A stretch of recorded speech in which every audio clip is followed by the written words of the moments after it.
fallecidos. Al mismo tiempo, está en curso en este momento una reunión, una sesión del Acuerdo Nacional que reúne a dirigentes de partidos representados en el Congreso con representantes de otros organismos y funcionarios del Estado. Hemos visto que para la inauguración estaba la presidenta Boluarte junto al primer ministro, el presidente del Tribunal Constitucional y el presidente del Congreso de la República.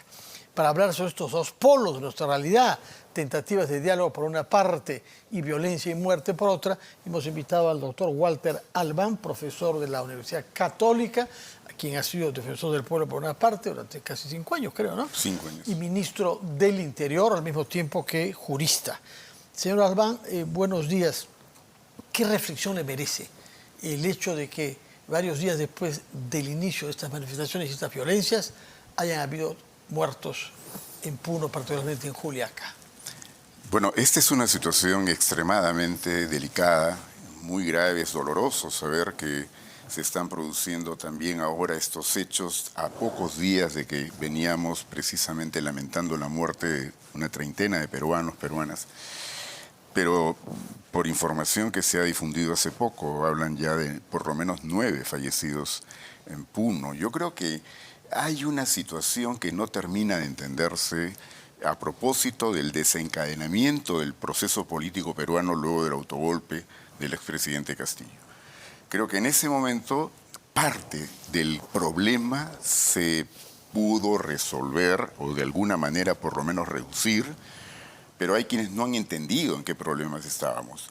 Y eso fundamentalmente diría yo el Congreso de la República. Y creo que el gobierno de la señora Boluarte ha cometido varios errores que no han permitido que pueda generar una mínima confianza como para efectivamente apostar a una salida política que pudiera aislar a estas organizaciones violentistas y a quienes quieren mantener, digamos, una actuación claramente contra las instituciones, contra el Estado, pero que se camuflan en medio de una situación en la que, como sabemos, hay mucho descontento y una suerte de, diría yo, ya hasta cólera contra todo lo que significa Lima y la autoridad estatal en su conjunto. ¿Estos sentimientos cree usted que se desarrollan naturalmente hacia las manifestaciones y la violencia, o hay una intermediación ahí de intereses vinculados a las economías ilegales? Yo tengo toda la impresión de que se suman varios componentes, pero por supuesto los más resistentes, los que tienden a tratar de mantener a como dé lugar la situación de confrontación, sí tienen algo de aparato, algo de organización, y en algunos casos, y diría los más peligrosos, están vinculados a la economía ilegal. Y eso ya creo que es una constante, ¿no? Poder observar lo que ocurre en determinados lugares donde narcotráfico, contrabando, minería ilegal, tráfico de inmuebles, tienen una, digamos, se han extendido de una manera ya peligrosísima en el país en las últimas décadas, porque aquí es un acumulado de una falta de atención, de planificación, de estudio por parte del Estado para poder atender esto adecuadamente. Pero puede decirse que durante los 16 meses del gobierno de Pedro Castillo hubo una particular indolencia, para no decir actitud favorable a la impunidad de estas economías ilegales, de donde surgían, como lo hemos visto, apoyos a su gobierno. Definitivamente sí.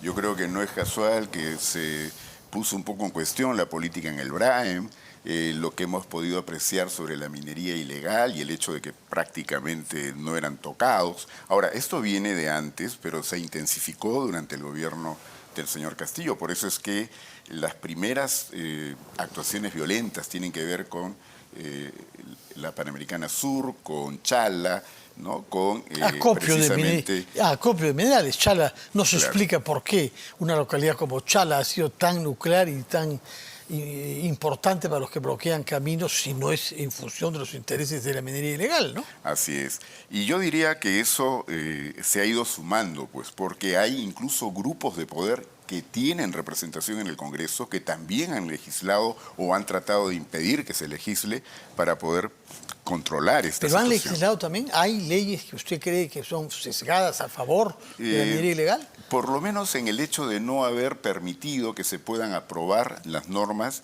que pudieran haber menguado o atendido de alguna manera el problema. Y sí recuerdo perfectamente cómo cuando se pedía, por ejemplo, que la Superintendencia de Banca y Seguros pudiera tener supervisión efectiva sobre las cooperativas de ahorro y crédito, que no estaban controladas por nadie, esas cooperativas crecían de una manera elefantiásica en el Brain. Es evidente que tienen que ver con lavado de activos. Y en el Congreso hubo congresistas, sobre todo vinculados a la Fuerza Popular, que estaban totalmente contrarios a que esta atribución le fuera otorgada a la superintendencia. Ahora bien, en algunos lugares del sur de nuestro país, esta actitud de revuelta, de protesta, manifestación, violencia, ha dado lugar a expresiones separatistas. Quien la formuló en primer lugar es un dirigente del cono norte de Arequipa, Domínguez, Felipe Domínguez, conocido como traficante de terrenos. Es una persona que tiene mucho interés en reforzar su imagen de poderoso y de temible para poder intimidar mejor a las personas a las que extorsiona y con los que hacen negocios. ¿Cuál es la realidad detrás de esta idea separatista en Arequipa y en otras localidades del sur? Se lo pregunto, dada su doble condición de ex defensor del pueblo, que le ha permitido estar en contacto con los reclamos de todas nuestras localidades, y también de ministro del Interior, que lo obligaba a ver cómo se activa y cómo se organiza la delincuencia en todos los rincones de nuestro país, ¿no? Bueno, yo creo que esa propuesta separatista, que no hay que descuidar porque hay que tener siempre atención sobre esto, no hay que sobredimensionarla. Lo que hay es descontento, un descontento enorme. Entonces, a esto o de esto se aprovechan ciertos liderazgos populistas o que tienen agenda propia y tratan de levantar banderas a ver en qué medida eso les puede producir un respaldo, una mayor posibilidad de presión para lo que a ellos les interesa hacer. Creo, por ejemplo, que en esta situación lo que se ha producido, con lo que hemos conocido ahora del señor Evo Morales, sí, etcétera. Preguntar eso justamente. Hay una decisión tomada del Ministerio del Interior y de la Superintendencia de Migraciones. No la comparto. Sinceramente me parece que es políticamente equivocado hacer esto porque el Perú tiene que mostrarse internacionalmente como una situación en la cual estamos viviendo un momento difícil, pero estamos con un gobierno democrático, con respeto a derechos y no a tomar decisiones que pudieran parecer más bien autoritarias y poco sustentadas, ¿no? Porque el hecho de que se discuta sobre las cuestiones vinculadas a RUNASUR, pero a ver, ¿dónde se ha explicado en qué consiste el RUNASUR? ¿No? Porque a la hora que se mezclan asuntos separatistas y la idea de que de pronto se está tejiendo ahí la posibilidad de desmembrar del territorio peruano, ¿no?, parte en el sur andino, pues rápidamente se sacan conclusiones que pueden ser bastante equivocadas, ¿no? Pero es un hecho que en Bolivia hubo una concepción plurinacional del Estado y del territorio, que eso ha llevado a muchos conflictos en Bolivia y ha acentuado una tensión con la parte este del país, Santa Cruz, ¿no? Y que ha tenido influencia sobre Chile, porque parte de las razones por las que fracasó el proyecto constitucional chileno es justamente esta definición de plurinacionalidad para un país como Chile, que hacía concesiones sobre la jurisdicción, tribunales de justicia que no tenían una misma ley para todos, sino de acuerdo a estas supuestas nacionalidades. Entonces, hay un desafío Fernando, real. Ese es un problema muy complejo, porque yo sí creo que hay un problema indígena, no solo en Chile, Bolivia, Perú, Colombia, Ecuador, que está de alguna manera soslayado. Y por eso estas cosas es bueno que se discutan, se procesen, que no se pretenda frenar el debate, todo lo contrario. Y me da la impresión de que más bien lo que ocurría en Bolivia, por ejemplo, y lo que explica la llegada de Evo Morales y la forma ya en que se apoltronó, prácticamente se atornilló a la silla presidencial, es precisamente toda esta acumulación de resentimientos, de separación, de esta manera de desconocer la realidad de un país tan complejo y muy parecido en buena medida al nuestro, ¿no? Ahora bien, usted dice que la decisión de no permitir que el expresidente boliviano Evo Morales entre al Perú puede ser percibida como autoritaria. ¿Pero por qué? Ciertamente porque no se forma parte de nuestro marco normativo, ¿no? Personas que vienen a hacer política acá son indeseables. A ver, hay cosas que deberían ser más claras, ¿no? Todos los estados tienen este margen de discrecionalidad por el cual deciden quién puede y quién no puede entrar. Esto pasa hasta quien va a Estados Unidos, quien va a cualquier otro país de la región, en Europa, ¿no? Pero desde una perspectiva de derechos, desde una perspectiva democrática, siempre se exige que haya un razonamiento fundado para poner estas limitaciones. No basta con decir que este señor habla de Runasur para decir que eso ya es un delito, no solo es esto, ¿no? Hay un aprovechamiento de lo que declaró Pedro Castillo a la CNN sobre eventual cesión de salida soberana de Bolivia al mar. Eso ha habido en el marco en el que actúa Evo Morales. Y eso es poner una cuña, eso es crear un conflicto, eso es, en fin, no solamente es Runasur, sino es, digamos, un objetivo boliviano que puede chocar con los intereses nuestros. Definitivamente yo no creo que eso pueda prosperar, pero creo que la mejor manera de ponerle coto es precisamente permitiendo que ese debate se produzca y estableciendo los argumentos de fondo que hacen que esto no pueda resultar viable. Creo que de todas maneras la decisión de impedir que un expresidente pueda ingresar al país por decir que está haciendo campaña política o cosas que bastante gaseosas, porque no he visto nada que en concreto pueda justificar la medida. Se han habido reuniones en las que ha participado Evo Morales y otras personalidades. No, yo no digo que no hayan habido reuniones. El ex viceministro de la descolonización, ¿no? Boliviano. Sí. Los límites de la libertad de acción política acá para los extranjeros, ¿cuáles son? ¿Y quién los fija? Bueno, yo creo que los límites son los límites que la Constitución y la ley establecen para toda persona en el país, en todo el territorio. ¿Qué son cuáles? Porque ¿qué significa que venga un exministro boliviano y diga, no se dejen engañar, ha habido un golpe de Estado contra Pedro Castillo y tienen que rebelarse ustedes para no aceptar a esta usurpadora? ¿Se puede tolerar que un dirigente político extranjero venga al Perú para decir eso? Por ejemplo, los márgenes de la reglamentación migratoria, por eso digo, incluso las que rigen en el Perú como en otros países, sí permiten tomar decisiones de poner freno al ingreso al país, ¿no es cierto?, de personas que pudieran estar en una actitud de esta naturaleza. Yo creo que ahí habría que examinar cada uno de los casos y ser mucho más explícito respecto... Es más o menos la actitud general que ha habido de la parte del grupo de Evo Morales. A la hora que se acaba de mencionar esto, que han dicho concretamente tal cosa, yo no he visto que eso haya dicho Evo Morales en ninguna parte, no me consta, ni se ha sustentado eso como la razón para tomar la medida, ¿no? De acuerdo. Mientras tanto, está sesionando el Acuerdo Nacional. ¿Qué espera usted de él en el mejor de los escenarios? Ojalá que pudiera el Acuerdo Nacional contribuir, ¿no? Pero como todos sabemos, el Acuerdo Nacional estaba prácticamente durmiendo el sueño de los justos. El acuerdo va a poder tener algún tipo de impacto, de consecuencia positiva, si es que los actores, quienes participan ahí, están decididos a buscar esos diálogos, a buscar esa manera de crear puentes. Pero tengo toda la impresión que mientras el Congreso se siga manejando como lo está evidenciando en estos días, esa voluntad no existe o es mínima. Y creo que más bien estamos asistiendo a una situación en la que el país está a punto de incendiarse y esta gente está más bien pensando en qué traje van a utilizar el día de mañana para la hora que van a discutir lo de la investidura, ¿no? Creo que estamos asistiendo a una situación en la cual quienes tienen un componente fundamental en el manejo, en la autoridad, en la conducción del país, están de espaldas a esta realidad. ¿Dices sobre todo por el Parlamento o también por el Ejecutivo? Yo creo que el Ejecutivo ha cometido varios errores y esperaría que eso, por favor, se pueda cuidar. Que no, desde el primer día con la juramentación, el gabinete que se nombró, con el no dar explicaciones sobre lo que pasó a la hora que murieron estas decenas de peruanos y no dar explicaciones claras y dejar que esto se ventile en el Ministerio Público cuando hay una situación política que tiene que ser explicada al país.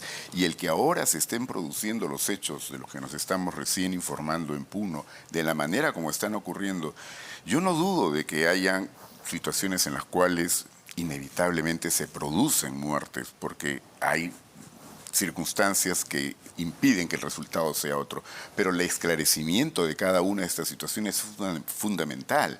Y lo que ayer, por ejemplo, se podía apreciar de una policía apedreando viviendas de gente que está en las inmediaciones del camino al aeropuerto, de una policía tratando de destruir una furgoneta, de una policía que está maltratando a una señora y al hijo menor, eso deslegitima la actuación de la autoridad y eso indica que no se está actuando planificadamente y con una organización que permita controlar debidamente el uso de la fuerza legítima, que es el uso de la fuerza que tiene que dar el Ejecutivo, en este caso en representación del Estado. Creo que todo eso nos habla de algo que no está cuidándose lo suficiente y más bien se están preocupando de tratar de asumir que ya todo esto se calmó y que más bien vamos a ver hasta dónde podemos llegar para las elecciones del año 24, como se han señalado ahora. Creo, sin embargo, que si el Congreso no cambia de actitud, entonces... ¿Qué cosa quiere decir que el Congreso cambie de actitud? ¿Quiénes en el Congreso? Prácticamente todos. Son muy pocos los que han visto esto con sentido de realidad y reconocen que no pueden colocarse en situación de ponerse a discutir, por ejemplo, cómo le cortan mandatos a las autoridades electorales, cómo controlan o capturan, diría más bien yo, la Defensoría del Pueblo, cómo pueden hacer para reducir las votaciones que son más importantes para modificar determinadas cosas en la Constitución, o cómo pueden hacer para volver de inmediato a la reelección, congresal y a una bicameralidad, pero pensada en función de reelección. Bueno, sinceramente, todo el tiempo ya pareciera que no hay la voluntad de irse antes del 2026. Están buscando todas las excusas para permanecer y están jugando con fuego. El país se nos está incendiando y esta gente sigue todavía alimentando la idea de que ellos no tienen por qué irse. Ellos creen que el único problema era Castillo. No, Castillo era buena parte del problema, de repente la más importante. Pero el otro componente fundamental de este problema es el Congreso, y el Congreso tiene que aceptar la idea de irse cuanto antes. Y creo que ya no es tiempo de que se pongan ¿Cuanto a hacer... antes qué quiere decir qué? Porque ya hay una fecha que se ha pactado y que se ha votado en primera lectura. Bueno, abril del 24, ¿no? Y nada asegura que van a ir a una votación segunda para confirmar esa fecha. Sí. Y bueno, tanto, en principio es un compromiso, ¿no? Salvo que haya una traición al compromiso. Sí, de este Congreso yo podría esperar cualquier cosa. Yo creo que algunos están confiando en que las cosas se pueden calmar y que de pronto ya no habrían... Hay varios que han sostenido, no tenemos por qué irnos. Nosotros hemos sido elegidos hasta el 2026. Pero han sido marginales, ¿no? Han sido hasta marginales. el momento sí, marginales. Sí, porque la votación fue bastante clara. ¿Qué espera usted que sea el sentido del voto mañana cuando el gabinete Otrara se presenta ante el Congreso justamente para solicitar la confianza? Yo creo que no van a haber sorpresas, creo que van a obtener, porque no se requiere sino una mayoría de votos, de manera que no debe haber problema para que los obtenga, así se ha anunciado por parte de la mayoría de los voceros. Pero creo que lo importante es que en todo caso el mensaje de mañana no sea el mensaje de un gobierno que pretende hacer grandes cosas de aquí hasta quién sabe cuándo, y en realidad deberían precisar que este gobierno, bueno, que reafirmen lo que finalmente reconocieron, es un gobierno de transición, un gobierno para que podamos salir de este impasse político y debe concentrarse en aquello que es estrictamente necesario y fundamental atender. ¿Qué cosa es? Bueno, hay una serie de servicios en lo que tiene que ver con la administración que se han descuidado de una manera ya impresionante durante todo el gobierno del señor Castillo y que tienen que ser recuperados en salud, en educación, en lo que toca también a agricultura, a servicios administrativos, pasaportes, migraciones, en fin, hay una serie de aspectos que tienen que ver con servicios a la ciudadanía que tienen que ser atendidos y cómo reactivarlo y cómo hacerlo bien, pero no con grandes planificaciones o programas que se van a proyectar para años más adelante, cuando lo otro más importante es cómo asegurar que la situación del país pueda efectivamente llegar a tranquilizarse y a permitir que haya confianza en que vamos a una transición para un cambio total de gobierno y de Congreso. De acuerdo. Usted, si fuera congresista, votaría a favor de la confianza.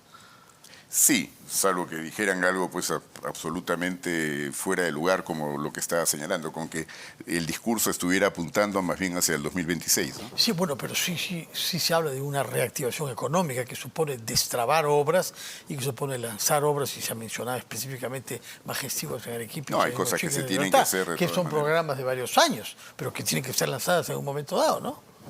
No, no hay duda de que tienen que tomarse, por eso decía, medidas para que los huecos, todos los vacíos que se han generado en la administración por este descuido acumulado, ¿no es cierto?, pueda por lo menos irse poco a poco subsanando.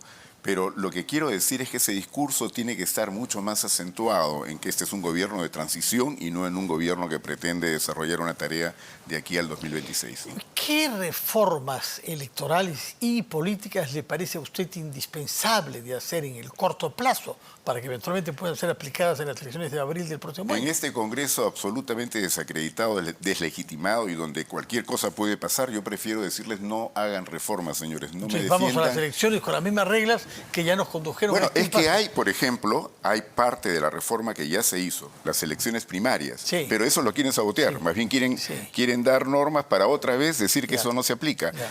No, yo prefiero que esta gente ya no siga tratando de quedamos- manosear la que Constitución. quedemos con un Congreso de una sola Cámara.